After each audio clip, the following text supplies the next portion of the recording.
আমরা গণতন্ত্রের পথে বারবার আমরা চলতে গিয়ে হোঁচট খেয়েছি। আমাদের এখানে রাষ্ট্র ক্ষমতায় কারা থাকবেন তার উপরে নির্ভর করে আমার নির্বাচন কমিশন কি আচরণটা করবে। রায় নিয়ে প্রথমে কথা বলি, কেমন প্রতিক্রিয়া, কি মনে হলো এই রায়, আবার তত্ত্বাবধায়ক সরকার ব্যবস্থা ফেরার রায়ে? আমরা পুরো জাতি ঐক্যবদ্ধ হয়ে তত্ত্বাবধায়ক সরকারের আন্দোলন করেছিলাম এবং পুরো জাতির পুরো মানুষগুলো এই প্রশ্নে একতাবদ্ধ হয়েছিল যে রাজনৈতিক দলগুলো নিজেরাই ইচ্ছা প্রকাশ করেছিল যে রাজনৈতিক দলের ক্ষমতার থাকবার মধ্য দিয়ে বাংলাদেশের সুষ্ঠু নির্বাচন সম্ভব নয়। তার ভিত্তিতেই এই সংশোধনী আনা হয়েছিল এবং তত্ত্বাবধায়ক সরকারটা বহাল করা হয়েছিল।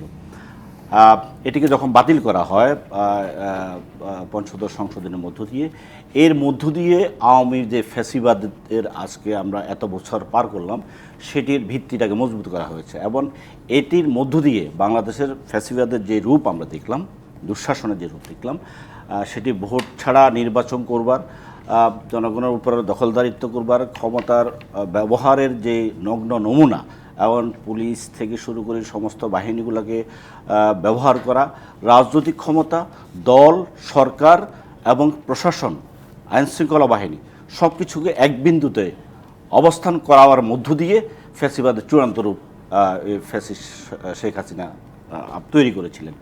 আজকে এটি বাতিল হওয়ার মধ্য দিয়ে যে জন আকাঙ্ক্ষার যে তত্ত্বাবধায়ক সরকারের ব্যবস্থা এটি ফিরে এসছে, এটি অভিনন্দন জানাই। আমরা মনে করছি যে বাংলাদেশের নির্বাচনী ব্যবস্থায় নির্বাচন কমিশনের সক্ষমতার প্রশ্নে যেসব আরও বেশি সক্ষম করে তৈরি করবার যে বিষয়গুলো আছে, সেই প্রশ্নে যে সংস্কার কমিশনটা হয়েছে, সেই কমিশন সেটা সুপারিশ করবে এবং একই সাথে আমাদের প্রাতিষ্ঠানিকতা যেহেতু তৈরি হয়নি, ভারতের আমরা নির্বাচনের চিত্র দেখি, যদি নির্বাচন কমিশন যথেষ্ট শক্তিশালী এবং তারা একটি জাতীয় নির্বাচন অনুষ্ঠান করবার ক্ষেত্রে তেমন কোনো বিতর্ক তৈরি হয় না, কিন্তু আমাদের এখানে রাষ্ট্র ক্ষমতায় কারা থাকবেন তার উপরে নির্ভর করে আমার নির্বাচন কমিশন কি আচরণটা করবে।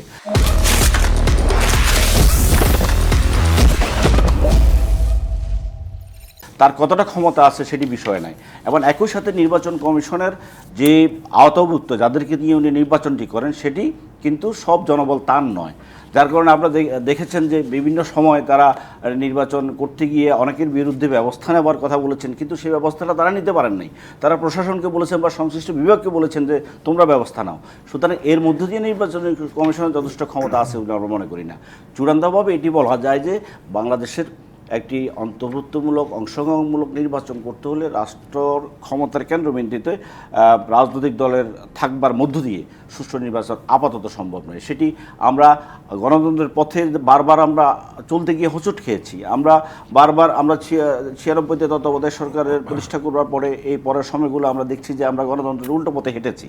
সুতরাং এই যাত্রায় আমরা যদি দীর্ঘ সময় ধরে যদি আমরা গণতান্ত্রিক প্রক্রিয়া অব্যাহত রাখতে পারি, ক্ষমতা হস্তান্তরের প্রক্রিয়াটা নিরাপদ করতে পারি এবং রাজনীতিতে বিরোধী দলের অবস্থা যদি নিশ্চিত করতে পারি যে উনি বিরোধী দলে থাকতে পারবেন, উনি দেশের শত্রু নয়, এবং ক্ষমতা হস্তান্তর প্রক্রিয়াটা নিরাপদ যদি করতে পারি, তাহলে নির্বাচন কমিশন নিজের প্রাতিষ্ঠানিক শক্তি হিসাবে শক্তিশালী হবে, দাঁড়াবে এবং ভবিষ্যতে হয়তো নির্বাচন কমিশন নিজেই নির্বাচনী আয়োজনটা করতে পারবে।